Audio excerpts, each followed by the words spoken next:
बिस्मिल्लाहिर्रहमानिर्रहीम अस्सलाम वालेकुम how are students. I hope you'd be fine. Vision 7 आपकी टेक्स्ट बुक है और इसमें हम चैप्टर नंबर 1 सुपरस्टिशन पढ़ रहे हैं। वर्ड मीनिंग्स हमने जो है इसके कर लिए थे। सुपरस्टिशन का मीनिंग भी अच्छी तरह से समझ लिया था, इसको रिलेट भी कर लिया था कि इस्लाम में इसको क्यों मना किया गया है। तो आज हम इसकी रीडिंग करेंगे और इसको समझने की कोशिश करेंगे किस चैप्टर में हमारे पास क्या है। इंट्रोडक्शन है हमारे पास। Having lived in 5 places and visited almost 2/3 of the world, I have come to know plenty of people. अब यहाँ पर जो हमारे पास ऑथर हैं वो बता रहे हैं कि 5 जगहों पर रहा हूँ और तकरीबन 2/3 ऑफ द वर्ल्ड यानी 2/3 दुनिया घूम चुका हूँ। मैं बहुत सारे लोगों से मिला हूँ। With the experiences I have gained in all my years among so many different types of people. तो वो सारा तजर्बा जो मैंने हासिल किया है इतने सारे लोगों के दरमियान रहकर इतने सालों में, I have come to the conclusion, मैं इस नतीजे पर पहुंचा हूँ, मैंने ये अखज़ किया that they can be broadly classified into 2 main kinds. तो एक रफली सा अगर हम लोगों को कैटेगराइज करें तो वो 2 मेन कैटेगरीज़ के अंदर डिवाइड होते हैं। यानी हमारे पास दुनिया में इतने लोगों से मिलने के बाद मैं ये जान चुका हूँ, ये समझता हूँ कि दुनिया में 2 तरह के ही लोग पाए जाते हैं। एक होते हैं रैशनल और दूसरे होते हैं द सुपरस्टिशियस। रैशनल कौन होते हैं? जो अक्ल से काम लेते हैं, जो हर चीज़ को बताते हैं, कहते हैं कि भाई ये हमने किया था तो ये हुआ है। यानी किसी भी चीज़ का जो नतीजा है, जो उसका रिज़ल्ट है, जो आउटकम है, वो किसी ना किसी इंसानी इनपुट की वजह से इंसानों ने ऐसा किया। यानी कि हर चीज़ का एक फ़िज़िकल कॉज होता है, हमने जो किया उसी का नतीजा पाया। ठीक है, अल्लाह ताला ने जो दुनिया बनाई है ये असबाब पर रखी है। अच्छा काम करोगे अच्छा मिलेगा, बुरा काम करोगे बुरा मिलेगा। ठीक है, और दूसरी तरह के जो लोग होते हैं वो हर चीज़ को रिलेट कर देते हैं अच्छी किस्मत और बुरी किस्मत से। यानी अपने किए को छोड़ देते हैं और हर चीज़ को रिलेट कर देते हैं वो किस्मत के साथ, जादू के साथ,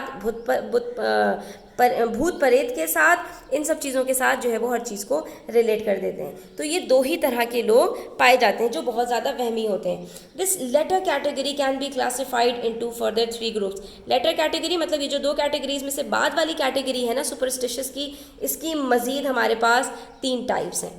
number 1, first is the person who lives constantly in the world of magic. पहला आदमी तो वो है जो लगा हुआ ही सिर्फ इसी कामों में है, उसके दिलो दिमाग में बस जादू छाया हुआ है कि हर चीज़ जादू भूत प्रेत और जो है वो इन सब चीज़ों की वजह से होता है। ये जो हमारे चुड़ैलें और दीगर जो मखलूक़ात हैं वो उनकी वजह से होता है। ठीक है, he deludes himself into thinking that anything can be accomplished. और वो अपने आप को धोखा देता है इस बात से कि कुछ भी हासिल किया जा सकता है, कैन बी डन, कुछ भी किया जा सकता है, और अनडन, और कोई भी चीज़ को वापस रिवर्स किया जा सकता है। कैसे? By the use of a few charms and mantras. कुछ मंत्र पढ़ के, कुछ जो है वजीफ़े पढ़ के और कुछ जो है वो कलिमात को दोहराने से जो हम चाहें वो हम हासिल कर सकते हैं। ठीक है, तो उसकी ज़िंदगी में बस यही शॉर्टकट्स हैं। मंत्रा पढ़ो, चार्म्स अपने गले में पहन लो, ताबीज़ पहन लो और जो है वो तुम जो चाहोगे तुम्हें वो मिल जाएगा। ठीक है, पहली तरह की कैटेगरी सुपरस्टिशियस लोगों की ये है। He is the one who will put a horseshoe with open ends pointing upwards above his door so good luck doesn't flow out. अब ये जो हॉर्स शू होता है हमारे पास, आपने देखा होगा इस शेप का होता है, यू शेप का होता है ना। ठीक है, तो बहुत सारे लोग क्या करते हैं, ये भी एक सुपरस्टिशन है। वो क्या करेगा, ये जो फर्स्ट कैटेगरी का इंसान है ये अपने घर के बाहर हॉर्स शू को ओपन एंड्स पॉइंटिंग अपवर्ड्स यानी इसी यू शेप में लटका लेगा। ठीक है, हैंग कर देगा अपने घर के बिल्कुल सामने, यानी घर के अंदर जो एंट्रेंस है ना वहाँ पर टांगेगा और कहेगा कि उसका जो बिलीफ होगा ना वो इस पर होगा कि क्योंकि मैंने अब इसको हॉर्स शू को टांग दिया है ना तो अब हमारे घर से गुड लक बाहर नहीं जाएगी, यानी हमारे घर के अंदर गुड लक ही गुड लक रहेगी। अगर मैं ये नहीं टांगता ना तो हमारे घर से सारी जो गुड लक थी वो बाहर चली जाती। अब आप यहाँ पर देखिए कि अल्लाह ताला से बिलीफ हटकर कि अल्लाह ताला हमारे घर में गुड लक लेकर आते हैं या अल्लाह ताला बैड लक लेकर आते हैं, उसका बिलीफ सारा इस हॉर्स शू पर हो गया, ठीक है। He will also indulge in palm reading, उसके बाद वो जाएगा अपना हाथ किसी से पढ़वाएगा, ठीक है।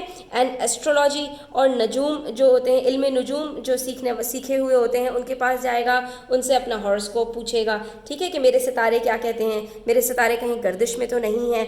सो ही कैन बी सर्टेन, ताकि उसको यकीन हो जाए he is moving along his self appointed right direction. और ये सारे काम वो क्यों करेगा? ताकि ये जानने के लिए कि मेरे साथ कुछ बुरा तो नहीं होने वाला, मैं बिल्कुल सही सही चल रहा हूँ ना, मेरी कोई बुरी किस्मत तो मुझे नहीं टकराने वाली। और ये सारी चीज़ें क्या हैं? सेल्फ प्रोक्लेम्ड है, सेल्फ अपॉइंटेड है, ये सारी की सारी उसने खुद सो कॉल्ड स्टाइल की हैं, ठीक है, अपने लिए खुद तय की हैं, किसी ने उसको नहीं बताया, उसके पीछे कोई बेसिस नहीं है, कोई लॉजिक नहीं है, कोई रेफरेंस नहीं है, बस बेदलील वो अपने आप को एक छोटी सी जो है वो उसने अपनी अहमकों की जन्नत बनाई हुई है और उसी में वो खुश है, ठीक है। वो ये सारे काम इसलिए कर रहा है। उसके बाद बारी आ जाती है सेकंड पर्सन की, और वो भी क्या है? सुपरस्टिशियस की। तो सुपरस्टिशियस जो सेकंड टाइप का बंदा होता है, पहला बंदा तो ये है कि वो सिर्फ अपनी ही दुनिया में इसी में जी रहा है। दूसरा बंदा वो है, is that person I have met who is thoroughly offended to be referred to as superstitious, ठीक है। वो इस बात से बड़ा नाराज़ हो जाता है जैसे हमने उसको कुछ बुरा भला कह दिया हो, अगर उसको सुपरस्टिशियस कह दिया जाए, ठीक है। दूसरा बंदा वो है कि वो सुपरस्टिशियस कहलाना पसंद नहीं करता, ठीक है, अपने आप को सुपरस्टिशियस नहीं समझता। Yes, he is the person who will make you believe that palmist, parrots and tarot cards, जिसका हमने डिस्कस किया था लास्ट वीडियो के अंदर, आर शेयर नॉनसेंस, कि ये सारी चीज़ें बिल्कुल पागलपन है, ठीक है, बिल्कुल बेवकूफ़ी की बातें हैं। चाहे पामिस्ट हो यानी हाथ देखने वाले, चाहे पैरेट्स हो जिससे फाल निकलवाई जाती है, चाहे टैरेट कार्ड्स हो जिससे जो है वो अपनी किस्मत का जो है वो सितारा देखा जाता है। तो ये सारी की सारी चीज़ें बिल्कुल बेवकूफ़ी की हैं। लेकिन इन द नेक्स्ट इंस्टेंस, लेकिन बिल्कुल अगले लम्हे, would you have knock on would for good luck before a big interview और टेस्ट, ठीक है। और फिर लेकिन क्या कहेगा, जब अगर कोई अपने इंटरव्यू के लिए जा रहा है तो उससे कहेगा, क्या तुमने नॉक ऑन वुड किया, यानी तुमने वो जो लकड़ी है उसके ऊपर ठक ठक किया, ताकि जो क्या नाम है उसकी बुरी वो होती हैं सारी चीज़ें, वो तुम्हें नुकसान ना पहुंचा सकें, जो बुरी स्पिरिट्स हैं उसके अंदर वो तुम्हें नुकसान ना पहुंचा सकें। तो ये जो इसने वर्ड यूज़ किया है नॉक ऑन वुड, ये हमने समझा था पिछले उसमें कि इसका क्या मतलब होता है। तो ये कहना क्या सुपरस्टिशियस होने की अलामत नहीं है? फिर आप ये क्यों कहते हैं कि पामिस्ट, पैरेट्स और टैरेट कार्ड्स जो है सारी चीज़ें वो गलत हैं? लेकिन ये जो हम कह रहे हैं ना आपको कि किसी को जाने से पहले कि जो है ना नॉक ऑन वुड करके जाओ, तो ये सही है। तो यानी उसने क्या किया, सुपरस्टिशन को अपने हिसाब से उसने डिफाइन कर लिया, जो चीज़ें उसको सही लगी उसको चूज़ कर लिया, और जो चीज़ें उसको गलत लगी उसको सुपरस्टिशन में डाल के और कह दिया कि मैं सुपरस्टिशियस नहीं हूँ, ठीक है। Indeed, यहाँ पर हम क्या कहेंगे, knock on would. Now isn't that superstition, क्या ये सुपरस्टिशन नहीं है? देखिए एक बात तो ये कि आपको पता ही ना हो, आप लोगों के कहने से भाई कोई बात कह देते हो, ठीक है, लेकिन एक बात अगर आपको पता है और फिर भी आप वो यूज़ कर रहे हैं तो फिर आप कहाँ खड़े हैं, आप अच्छी तरह से सोच सकते हैं। उसके बाद बारी आती है इस कैटेगरी के थर्ड पर्सन की, that is our third man is the most confused of them all.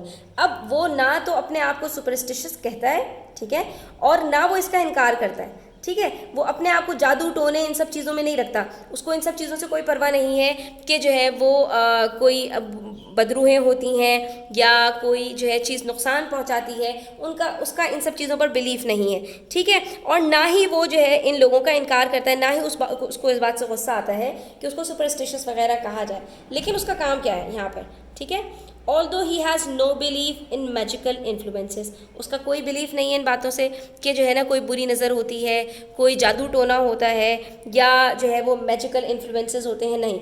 And rationalises everything in terms of physical cause, और हर चीज़ को वो रिलेट करता है फिजिकल कॉज के साथ। यानी कि भाई देखो, तुम जो है वो देर से उठे थे इसलिए तुम्हारा इंटरव्यू अच्छा नहीं हुआ, ठीक है, तुमने गलत काम किया था इसलिए जो तुम्हारा आउटकम है ना वो अच्छा नहीं आया, या तुमने अच्छा काम किया था इसलिए तुम्हें अच्छा फल मिला है, ठीक है। वो हर चीज़ को फिजिकल कॉज या रैंडम कोइंसिडेंस, कोई चीज़ इत्तेफाक से हो गई हो, ठीक है।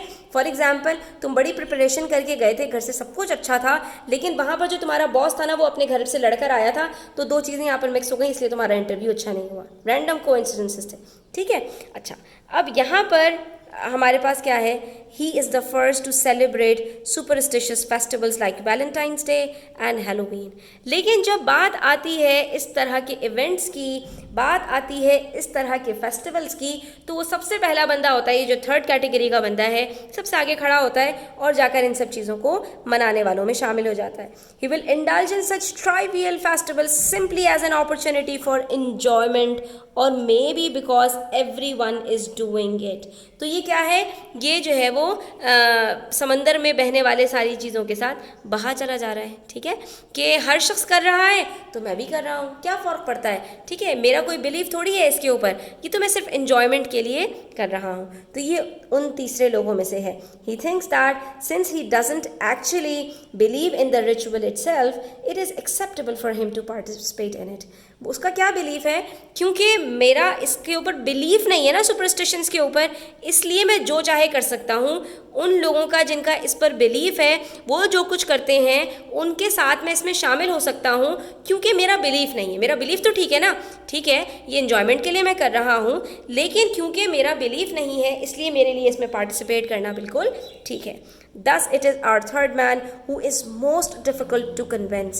लेकिन अफसोस की बात यहाँ पर ये है कि ये वो बंदा है कि शायद ऊपर के जो दो सुपरस्टिशियस बंदे हैं उसको आप समझा सकें, राह रास्त पर ला सकें, उसको आप दलीलें दें, उसको आप लॉजिक से अपनी तरफ राग़िब कर सकते हैं। लेकिन जो तीसरा बंदा है ना, इसकी मिसाल ऐसी है, जो जागते में सो रहा हो आप उसको कैसे जगाएंगे। एक शख्स सो रहा हो ना, उसको जगाना आसान होता है, लेकिन एक शख्स जो बना हुआ हो, सो भी नहीं रहा हो और आंखें बंद की हुई हो, उसने एक्टिंग कर रहा हो सोने की, आप उसको कैसे जगाएंगे। वो तो जगने के लिए तैयार ही नहीं होगा।